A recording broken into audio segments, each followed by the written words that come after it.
Hey everyone, welcome to MetaCast, the podcast of the Meta-Analyses Academy. Today I have the honor of welcoming to this episode Frans Serpa, who's going to share his journey from South America, from Ecuador, into residency in one of the top programs in this country, University of Texas Southwestern. Frans, I'm so excited to have you here. Let's start by introductions. Do you mind introducing yourself to everyone, please? Absolutely. First of all, thank you, Rhanderson, for this opportunity. It's very nice to see you again, and being seated next to you means a lot to me. And, I hope that everything we shared today helps, guides, or maybe inspires some of you out there. So let's start. So basically, my name is Frans Serpa, and I'm proud to say that I'm a PGY1 internal medicine resident at the University of Texas Southwestern Medical Center. Fantastic. And Frans is going to share his journey with us and how he did medical school there, how residency is going so far, the strengths of his application. Like I said, this is one of the best internal medicine residency programs in the country.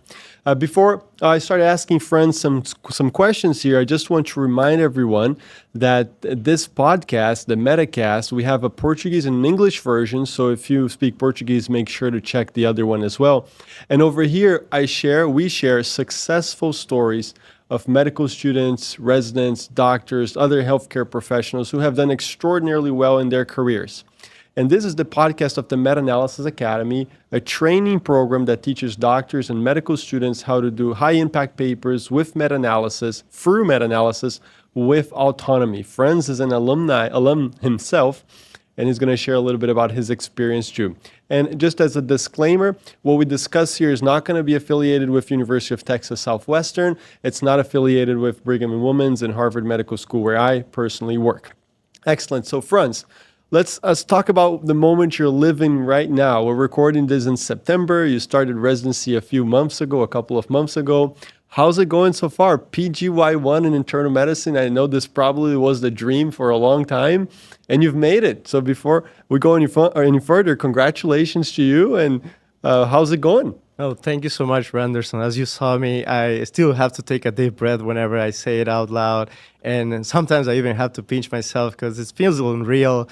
But it definitely is the end result or the culmination of many, many years of dedication, hard work, and faith in myself, and obviously a lot of support from different people, including, the academy. It feels great. It's been 3 months now, and it's just amazing. I just hope that you can visit sometime, or maybe anyone out there listening to this, you need to go and see how Parkland looks, how the Clements Hospital looks, everything around the hospital system. It's amazing. It causes the wow effect. You get there and you see, wow, amazing buildings. It's just great. And residency wise, it's been great. It's everything that they promised to us. I get a lot of autonomy. I'm getting good at it. So I'm getting some mastery as well. And found purpose in everything that I do every day. So I think, UT Southwestern is amazing because you get to treat different people from diverse backgrounds. So we have, I guess, one of the largest county hospitals in the country, which is Parkland, very well known.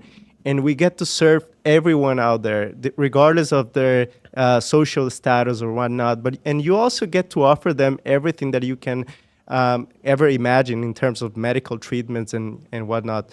And also then you have the teaching hospital where you treat other conditions and also other types of patient demographics. So, it's amazing. And each one of these buildings have over 900 beds. Wow. So it's huge, Massive health system. Yeah. So the private hospital or the teaching hospital that you mentioned, that's the University of Texas Hospital, right? UT Southwestern Hospital. Okay. Yeah. So a lot of our listeners have done observerships or know the program in Miami, and it's similar in that sense to Miami, where you have this large county hospital, Jackson Memorial Hospital, and then you have the teaching University Hospital, University of Miami Hospital. And like you said, it creates this really diverse population, different types of practices, and really increases diversity in your training and makes your training more robust. I agree. Great. And what rotations have you done so far? Well, I started kind of hard. I started with wards and then moved to a month of MICU. So obviously it's a rough start for an intern. But I think I like that because, there's this adaptation for the international graduates that they go, and it's very different from the one that other local students would go. For us, probably it's a steeper curve, learning curve, and just having that rough rotations at the beginning, I think it's good because you force yourself to adapt. Yeah. And so I saw that challenge as a positive thing. Yeah, that also means that they trust you, that they think you're going to be an amazing resident, that they put you in those tough rotations in the beginning. So guys, MICU, MICU, Medical Intensive Care Unit, for those of you who don't know yet, and internal medicine wards is inpatient floors for internal medicine. So you get a really diverse pathology there. And now you're here on a research elective. You started off hard on your residency. I actually started off pretty easy. I remember as a first year resident in Miami, I started with a research elective, and it was a couple, like 6-8 weeks before, and then an outpatient. So it was a little while before I got into the wards and all that. For me, it was an easier transition. They really put you in the trenches right away. That's good. And now you're in a research elective. You're here in Boston. Tell us a little bit about that, about research. Absolutely. So I'm working with my lab, which is the Smith Center for Outcomes Research in Cardiology, which is affiliated with the Beth Israel Deaconess Medical Center from Harvard Medical School. And I was working with them over a year during my match application. And, I've continued to work with them, with my PI, Dr. Daniel Kramer. And, it's been great for me to come back and work with him and the colleagues over there. And now I came for 2 weeks of research elective, and I've continued to work on some of the projects that I had pended before I match, and I wish to publish now. That's one major advantage of getting connected in research as you apply, obviously, to have a strong application, guys. But then also you can carry on this research later on when you're busy as an intern, as a resident later on. We're going to talk in a little bit all about the strengths of Frans' application. How was it possible that he matched into this spectacular program at UT Southwestern? Frans, what have been the biggest challenges so far in this transition into a PGY1? What were the things that were the hardest for you there? Yeah, that's a great question. So I think, as I said, as being an international graduate, I think we often have troubles with the medical record system. Obviously, we've been in close contact through the research and whatnot, and maybe rotations in the past. But it's always hard, and obviously U.S. grads come like very fresh on their minds with this. So definitely there is some challenges over there on that. But I guess like for everyone is different, and that's fine. But for me, it took me a few weeks, I would say, and then I got used to it. And I think nowadays I can manage my way towards it. Fantastic. I want to give folks a real practical sense of what it's like to be a resident in a top program like that in terms of workload. Let's talk about a typical day for you in the MICU. What was your call schedule like? And then how many patients did you carry? What was it like doing the rotation? Yeah, so during that 1 month, so basically I had first 2 weeks were even harder. I started with census of somewhere in between 8 to 10 patients, which is hard. That's hard. Very sick patients, medical intensive care unit. That's a lot. Yeah, that was a lot. But again, I think this challenge, when you see this challenge as a growing opportunity, is amazing. So I enjoyed every minute of it. Obviously, I was working like many hours, obviously within the range. Did you take overnight call? No. So our program doesn't have that system. But, I was basically working 3 days in and 1 day off. That was basically my call schedule. And during those 3 days on, you would work earlier on, or get there early, pre-round, round, then take care of everything throughout the day, do admissions. What time did you usually leave? Exactly. So basically, we knew that rounds were around 7 or 8. So it's up to you whenever you arrived. So for me, at the beginning, I was arriving like somewhere in between 5:30, just because I wanted to have my time to pre-chart and all of that. And then you leave, after you sign out to your night team, which usually happens around somewhere in between 6 to 7. So, you can count the hours there. Yeah, it's a long working hours. I'm gonna sound really old. What I'm gonna say right now, I'm gonna start off by saying, back in my day, well, this is not that long ago, but in Miami when I was a first and second year, especially as a second year, I had a lot of intensive care rotations, cardiology, medical, and in those rotations, we used to do Q3 call with overnight. So we used to come in and see the patients for rounds. As a senior, you didn't have to do pre-rounds, so I could come in closer to rounds. But then I'd stay for rounds, do the whole call, stay overnight, stay for rounds the next day.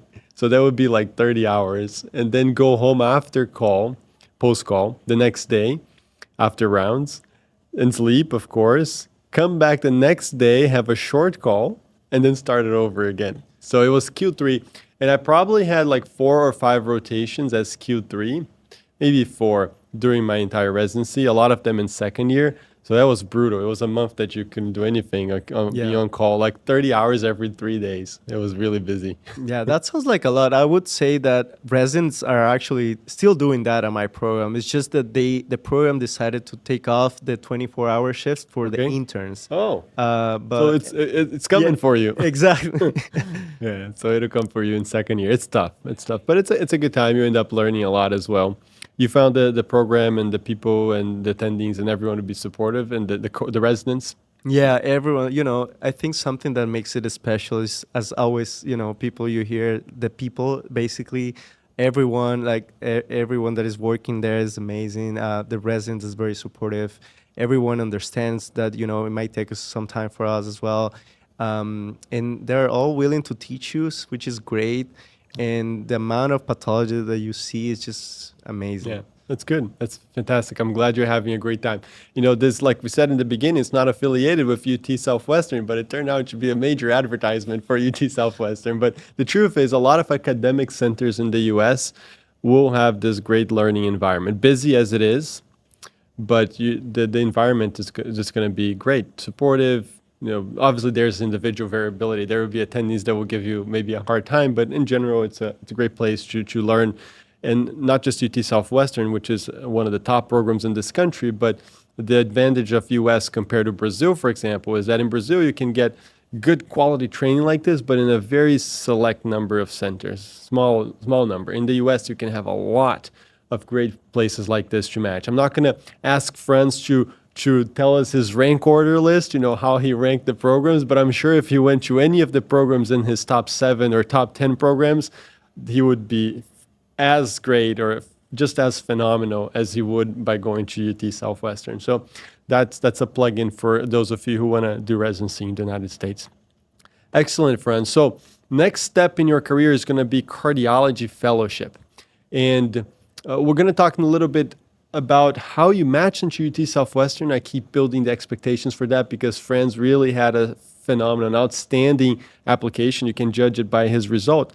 But we're going to actually, before we talk about that, we're going to talk about what you're doing right now to set you up for success in fellowship in a few years, I guess, maybe 2 to 3 years from now. You're going to be applying for cardiology fellowship. Smart man right here. And then you tell us what you're doing right now, what's on your mind, or you haven't really given it any consideration yet. You're just trying to survive intern year. Tell us which one.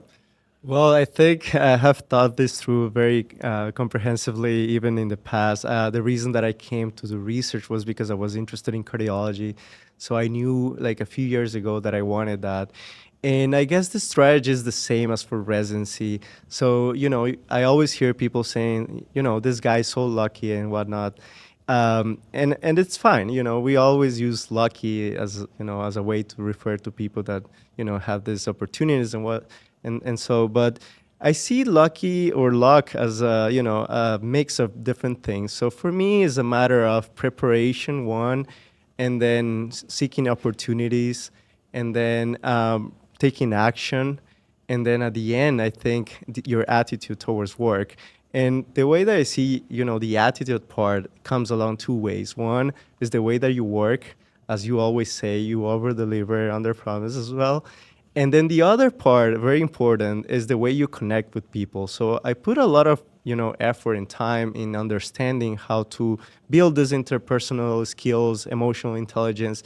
And I think this is something that I really value, and people end up valuing as well when you work with other people. And you have to realize that medicine is a teamwork. So it's good to put some effort towards it.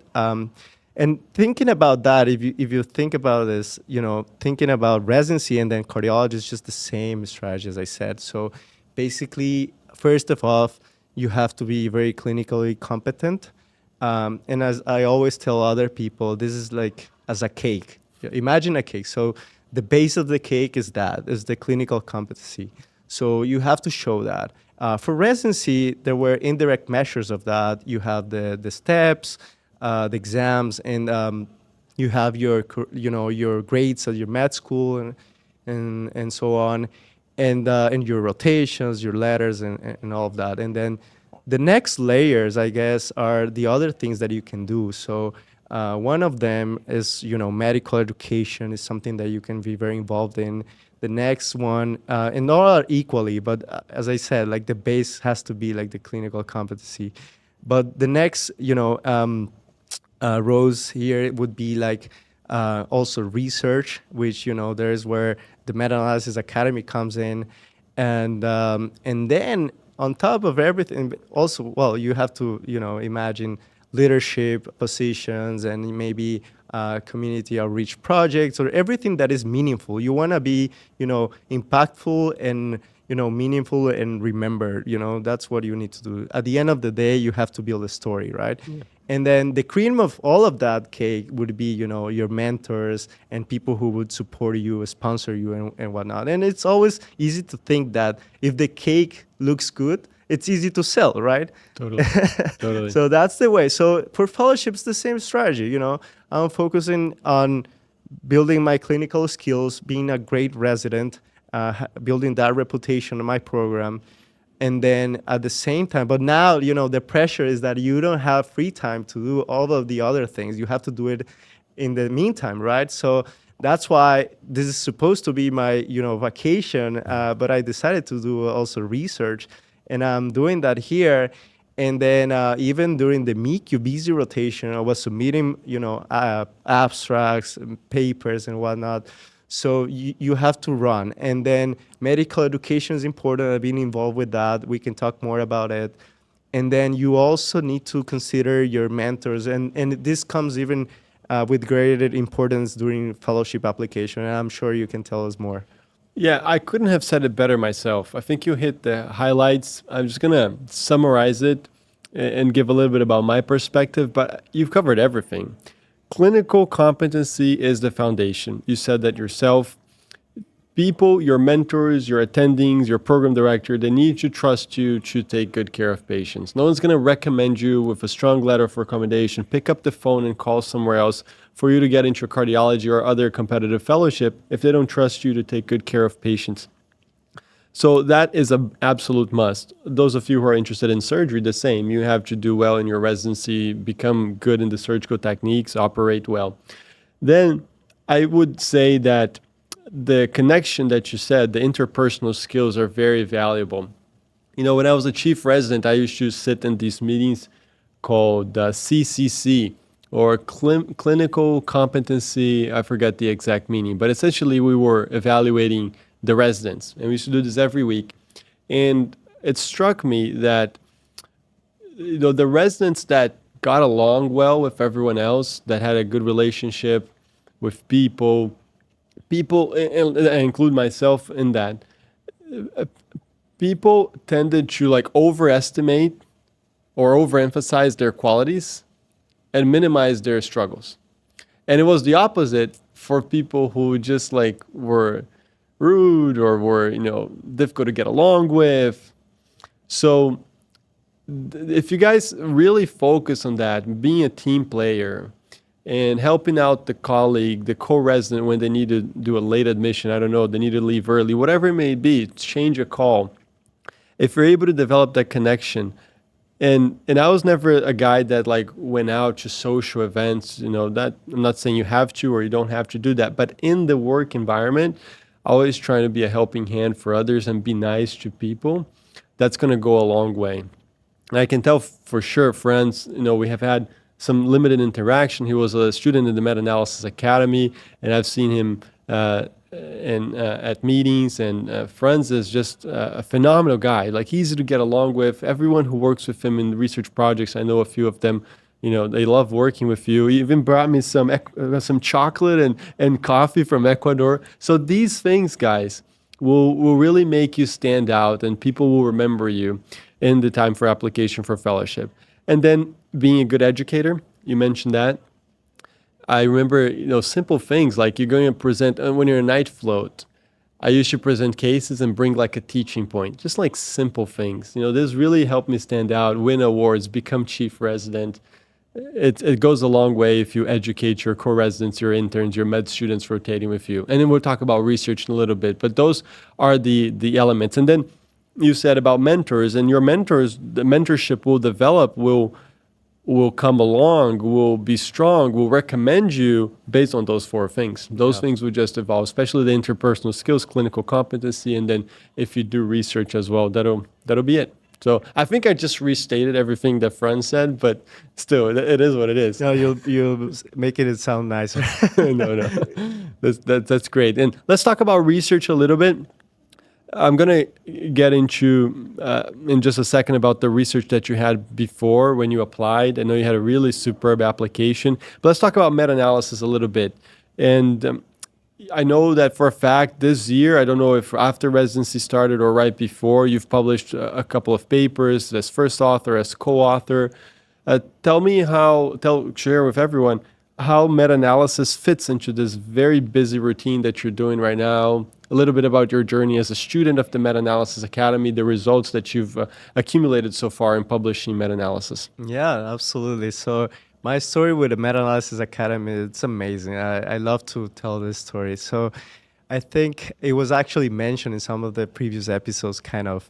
So basically, I joined the academy when I was applying for residency. So you can imagine that's a busy time in your life and you're stressed and all of that. But I knew that I wanted to add this skill to my skill set. And so I knew that I wanted to learn. And actually, I want to go back and say that when I arrived to Boston, I heard from, colleagues about the academy just because I lived in Brazil for a couple of years. And so I know Portuguese. And so I was following some people that were sharing stories and all of that. And I was very interested in joining the academy.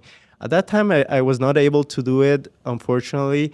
But then next year, I was like, if I match, then I will never have the time to join. Of course, I know there are people who do it, and it's amazing. But I thought, this is the best time. So decided to join. And I remember talking to Ginani. She really helped me a lot, get along and get the subscription and all of that. And then at the same time, I traveled to the European Congress of Cardiology. And so I had a presentation there. Last year, right? 2023. Amsterdam, yeah. Yeah, in Amsterdam. Yeah, amazing city. So I remember just by following the social media that there was going to be a gathering or a group that was supposed to meet in the Congress. And so I texted them saying like, hey, I'm here and I'm very interested in the program, so I might as well meet you if you can. So I remember Nicole Felix, she replied and we met with, and then I met, some of my, now colleagues. Like Andre Rivera, I remember Mariana Clemente, and many people. We had lunch, we had amazing times. And the one thing that struck me at that time was that I asked them, hey, so is this your first time or does this work? And they were like, we're med students and we're having orals here in the largest Congress of Cardiology in the world. And I was like, wait a minute. How is that possible? Exactly, how is that possible? When I was at your stage in my career, I was not doing that. I didn't even know what the European Society of Cardiology was at the time. I agree. Well, ACC, American College of Cardiology. I think I learned that as a resident. Like these kids are presenting kids because they're so junior. They're presenting in these conferences. It's just unbelievable. So I was amazed, and I said, I need to do this. Like, there's no other way. So I went back to Boston, and at the same time, this is a funny story. So there was this a Brazilian student rotating with Dr. Andre Davila, the BI, and I met her. We became friends as well. And I'm just saying this because she also, Julia Marquez, she became also one of the persons who have helped me in my projects and her projects as well. And so everything was fitting together. I joined the academy, and then I remember that I've done so many programs in the past, and I have to say I'm not sponsored by the academy whatsoever, but I have to say, and I always say people in my country, I hope they are joining already, that it's just an amazing program. Rhanderson is just a natural educator, and I've told him while I was a student, and now even that we're friends, and after that, so it's just a great program. Only few weeks, you develop autonomy, you get to publish, you get to present. It's amazing. Most of my publications nowadays are actually meta-analysis, and they have come even faster than my publications that I have worked for years in my lab. It's obviously different, but still gives me the same opportunities to connect with mentors, to publish in high impact journals such as the Heart Rhythm Society recently. And it's just amazing. So cannot say it anymore. Yeah, I'm so proud to have you as a student. One of the greatest recruitments that we've had for sure. It's been less than 1 year since you finished the program. Can you just share with folks about the number or the rough estimate of number of abstracts or publications that you've had during this time? Yeah, I think for abstracts, it would be somewhere around 4 or 5. And for manuscripts, already published 3, and 2 are under revision. That's incredible. Congratulations, even as a resident, as busy as you are.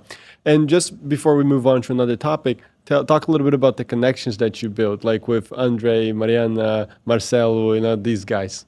So these guys are amazing. So, they are now friends. Obviously, we work. I learn a lot from them. They're just amazing with the biostatistics and all of that. They have, a long way on this. And the good thing, I guess, is that everyone, this is, again, like a teamwork. So everyone has something to offer, right? So I was working in research in electrophysiology. So I was, very involved in the field. And so I was having these opportunities and also these ideas. And then I was talking with Andre, and then we were discussing potential projects. And there I found, I guess, an additional tip on top of the 10 that you provide during the program, or I don't know if you said it this, and I'm sorry if you already said it, but this is something that I was thinking of. And is that, if you are working in an institution, you might find as well people from around you working in some research that you can just find and see if there is validity for that, and if there is any possibility for you to do a systematic review of meta-analysis in that same topic. Yeah. So, because at the end of the day, you gain two things: not only you publish, but you also connect with this doctor. So it's probably a lot of value in that too, of course. Exactly. So I found this nice idea from based on a research publication from one of the EP fellows at the Beth Israel Deaconess Medical Center. And I was like, this is a great idea. Let's do it. And Andre has worked in many projects. So when he said, it's a good idea, I was like, okay, it's going to happen. And then we work, and the rest is history. Yeah, that's superb. I'm really proud of the results that you guys have had together as a group in the Meta-Analysis Academy. So, friends, let's move on and talk about this amazing application that you built. How many interviews did you have for residency? 18. 18. Academic programs matched at UT Southwestern. So I really want to dive deep into how you've checked every box into a really competitive application. Let's go back in time right now and tell us where you did medical school. What was it like for you during medical school? When did you start to think about residency in the United States, and why? Why did you decide to come to the US for residency? Yeah, absolutely. Well, just before I go into that, I was born in Ecuador, as Rhanderson said, lived a few years in Brazil. It's good that people know that because, learning Portuguese has opened me the doors for so many things. Connecting with mentors and even understanding my patients, not only in Boston, there's a huge community, but in other places of the US. So that's my disclaimer. And then as a family, we went back to Ecuador at some point. This was around when I was in high school, and I wanted to do medicine as a career, went into medical school in my country, Universidad San Francisco de Quito, which I think is one of the best medical schools in my country. And early on, I was exposed to the U.S. residency path. And this was just because a lot of people from my university were coming to the U.S. And I just heard from them, and I saw them carrying this huge book full of high yield material, and I was like, I want to know more.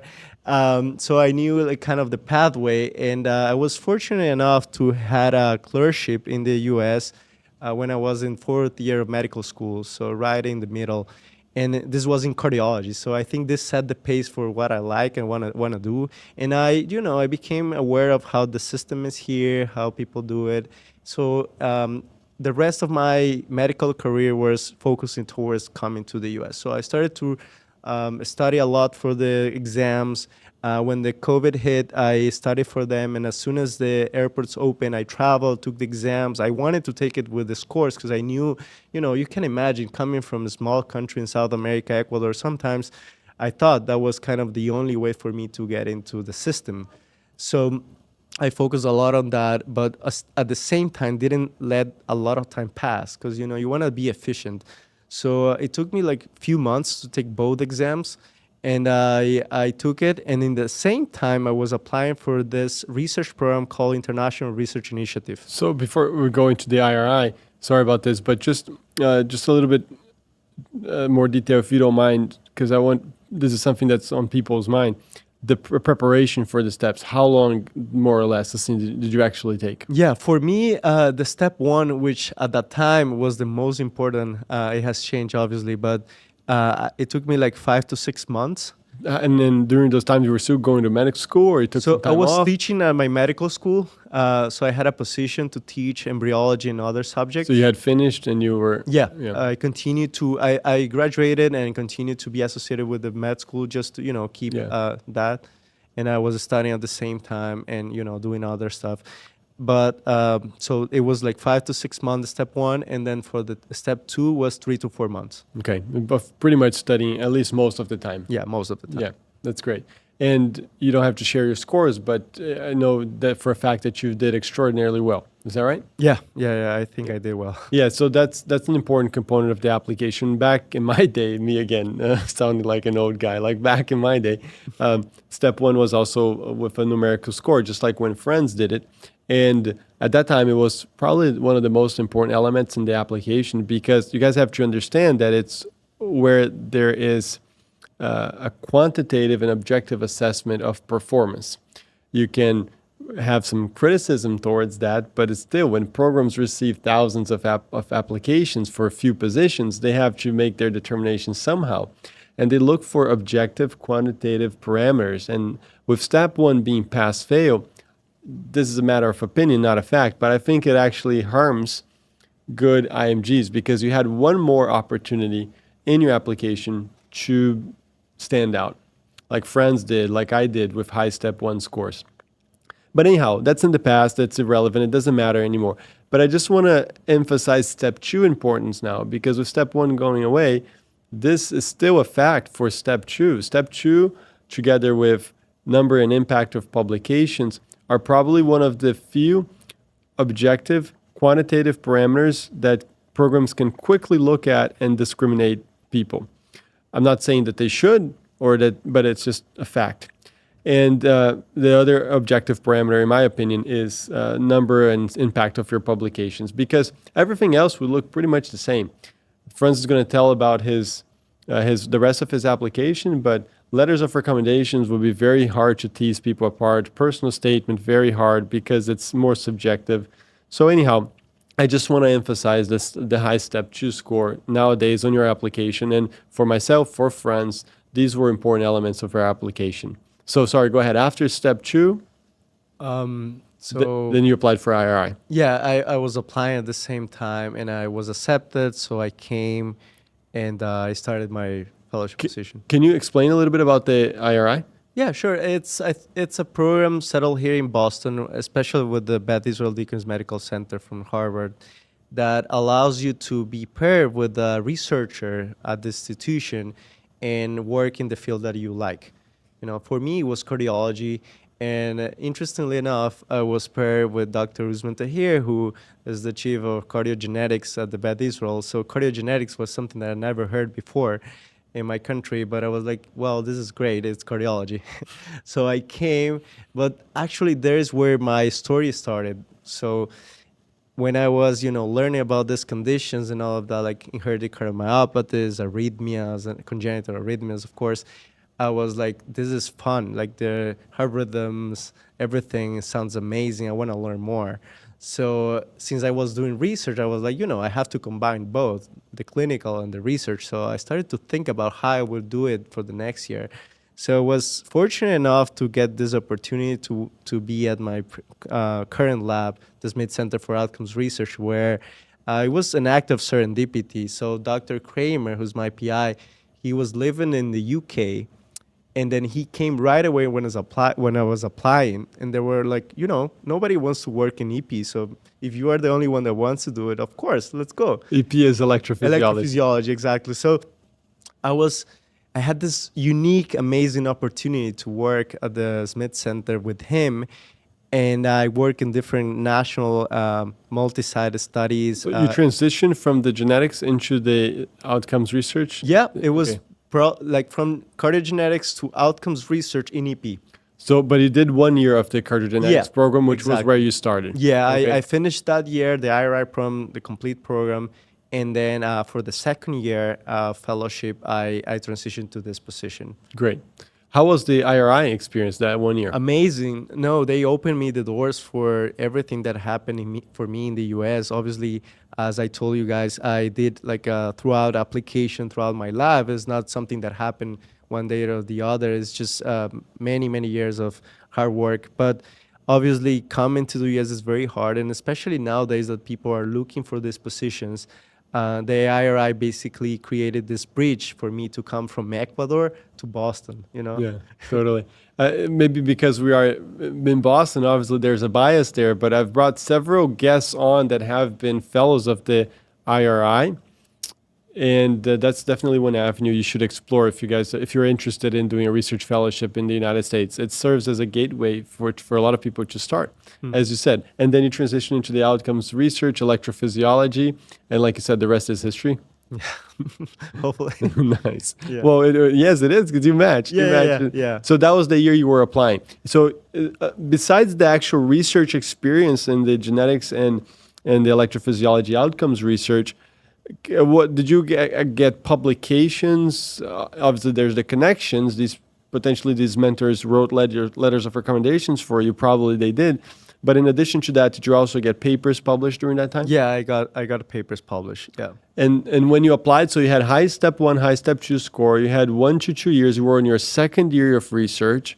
And then let's talk about the other components. So you had publications, and let's discuss the other components as well. So you were mentioning to me about this medical education, always a strong component. Can you give us some more detail about that? Yeah, no, I love education. I love to teach, obviously. I've been doing that throughout my medical training. But obviously here in Boston, I was, again, very fortunate to meet some cool people that were part of the IRI. And we, all of us basically created this program for the Harvard Extension School where we taught cardiology for pre-med and med students through the Harvard Extension School, basically. So it felt unreal, people will call us faculty and teacher and all that. And we were like, we are not even cardiologists, but we were able to obviously teach basic things related, such as electrocardiogram and diseases and everything else. So, but again, I think this was something meaningful. And I want to emphasize that because, you may encounter circumstances where you want to do something just because everyone is doing it, but you want to pause and think, is that going to be meaningful? And next question is that going to be along my story, right? Because at the end of the day, you want to have a story to share, you want to tell a story, and that's what people like, in the US, Hollywood, we like stories. And so you as an applicant have to build a story as well. Yeah. Totally agree. And the story of medical education is going to be a strong story every time for residency, for fellowship, for jobs, for everything, for academic jobs. Make sure if you have an interest, if you have a genuine interest in this, make sure you get that under your belt. Make sure you get that on your CV.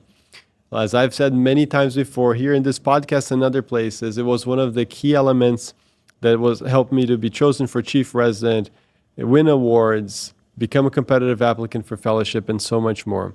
Teach everywhere. In the United States, particularly, people are always watching. It's not just when you sit in front of an interviewee, an interview process. It's really on day-to-day life. It'll help you like do well and stand out in your residency program, in your fellowship, and so forth. So I'm glad you had that. You also had some leadership opportunities, extension, like outreach. Talk about that, please. Yeah, so when I was in medical school, I was part of this organization called IFMSA for sure, which is the International Federation of Medical Students Association, and I was the national leader for research in my country. So that was more, obviously like a leadership position, but it was meaningful as well. And we work in different projects that were important for the country, actually, in subjects such as organ donation and transplantation. And so that was also impactful and meaningful. And I think I was able to tell my story as well through that. So that was that. And I think that was it. Yeah. Yeah. So what I want to emphasize with these questions, everyone, is that just how complete the application was as a whole. I'm probably even forgetting some things, but we touched upon the scores, the publications, the networking for the research fellowship, the leadership, and so much more, the medical education. I mean, you sit in front of an interview like that, you can tell so many stories, and you can connect what you've done so far with where you're going. An easy way to do that is through medical education. If you can relate your prior experiences to what do you want to do as a resident and as an attendee and as a academic cardiologist later on, this is a story that sells. It's a story that the people are really enthusiastic about. That's a really strong application. That's how I guess you match into UT Southwestern. What were the interviews like? You had 18, you said. Did you do an interview in all of them? All of those 18? Yeah, I mean, we were lucky because all of them were online. Right. So we were able to do it on a busy schedule, of course, because remember, I was working as a research fellow, doing the meta-analysis academic course and applying, so it was a busy time, but I was able to do it. And at the same time, I was this instructor for this course. Everything was going on at the same time while thinking about projects for the meta-analysis. It was a busy time, but amazing. I always remember that time was just amazing in my memory, interviewing with all these top academic programs in the nation. I don't know. It felt unreal, I think. I had to take some screenshots and pictures just to remember in a few years because I was like, how does this guy from Ecuador is interviewing at this like top 5, top 10 programs in the country? So I don't know. I feel always grateful, and I think gratitude is something very important in our lives. Yeah. Well, you've done incredibly well, Frans, and it's just the beginning. It's like as saying before, the next steps in your career are also going to be as great as. And it's a huge leap, right, from Ecuador to UT Southwestern. But equally important leaps will come in your career, into your fellowship, into a great program, maybe even UT Southwestern still. I'm not sure they're going to let you get away very easily from them. And then potentially academic jobs, become an electrophysiologist and all that. Great things are coming in your career, my friend. What recommendation do you have that's relatable to other people who may be listening from Ecuador, from Brazil, from India, Pakistan, other countries, and maybe are in this process? Obviously, we talked about many different recommendations here, but if you have one or two recommendations that have been very helpful to you in this process that you'd like to share with them. Absolutely. Well, as you can hear this, I'm a very optimistic guy. Big dreams, of course. And I'm sure like everyone listening to this have big dreams, so I don't have to say that. But then have a growth mindset. And this means, see every challenge, every setback as an opportunity to learn and become better in whatever you're doing. The next thing would be, as I said, I mentioned the cake and, the 4 ingredients for being luckier. Just think about that and being very strategic planning. I think it's very important. So remember, preparation, the opportunity, the action, and your attitude. So never forget that. Yeah, a positive attitude definitely helps. In the last few minutes, I'd like to talk about life as a resident, but outside residency. you've shared with me that your wife is also PGY1. She's here in Boston, and you're over there. You're very busy. You're in Dallas. You're very busy with work, of course. How is it that how has it been in that sense? And like without, of course, obviously just sharing whatever you feel comfortable sharing, but in the sense of being working a lot, preparing for fellowship, the pressure to do research, and obviously the personal responsibilities that we all have. Yeah, I agree. I think for residency, as people always say, it's a marathon, it's not a sprint. So you have to find your time to do other things. For me, for example, I love playing soccer. I actually play with the cardiology fellows from UT Southwestern every week. Nice. And that's something that helps me a lot. And running, I love running. So now every day I'm running through the Charles River. I love that. I always think about that when I used to live here. When you got here, you texted me the city where everyone runs. Yeah, exactly. Yeah, I'm like, and spending, as you said, spending time with my loved ones, including my wife, is very important for me. I have amazing friends in Dallas as well, co-residents, so that has been great for me. And if you ever go to Dallas, you know that you have to buy a car. So I bought my first car, and I'm so happy about it. So because I get to travel, I get to do other things, which are great, and yeah, life is good. Speaking of car in Dallas, I remember going to Dallas to visit some friends from church when I was in Miami. So this was like 8 years ago, 9 years ago, and I remember like we're at their house and like let's go grocery shopping or whatever it is that's supposed to be like nearby, and it's like 20 minutes driving, in this highway. Like everything is the city is so huge and everything is far. Yeah. Do you live close to a hospital there? I live close to the hospital. Yeah, like 5 to 10 minutes drive. And I want to talk a little bit more about Dallas because I always bring people on who are from Boston, and we talk about cost of living in Boston and the situations in the city here. But what's it like in Dallas? Like, if you don't mind just giving us a sense of like cost of living, rent, whatever you feel comfortable sharing in terms of those salary and cost of living as a PGY1 in Dallas. Yeah, no, I'm not complaining, by the way, but I lived in Boston, so it's obviously expensive city. I was only able to afford like a small place with my wife. It was tough, but now in Dallas with my salary, I have a one bed, like big one. And I have a car, as I mentioned. I live in a place that has a pool, parking, everything, and I get to do things with my friends. So I guess like bottom line is that the cost of living is lower for sure, and it's growing. I don't know if you read the news, like Dallas is one of the big cities that is growing the most in the U.S. So a lot of things to do there, and many companies going there. So a lot of growth. Yeah, that was a great city. Texas is a great state. By the way, for those of you who are interested in the financial part, there's no state income tax in Texas. So Texas is one of the few states where you make your salary and you pay federal income tax, but the state of Texas does not take a big chunk of your salary like they do in Massachusetts and New York, California. Florida is another popular one. Florida and Texas do not charge, you don't have to pay state income tax. Yeah. So your salary goes a little bit longer distance there. Added benefit for sure. Yeah, very good. And it's got one of the major academic centers, not just UT Southwestern in Dallas, but Houston has the medical center there with multiple hospitals. So it's really a phenomenal place to train, to live. And my wife and I have considered Texas as a destination as well in our career because I hear great things about Texas. Yeah, it is. Great. Well, friends, it's been phenomenal to have you here. I know, like I said, I'm very proud of you. As I'm proud to have you as a contributor, as a partner, as a friend in the Meta-Analysis Academy. Congratulations to all the great work that you've done. More to come.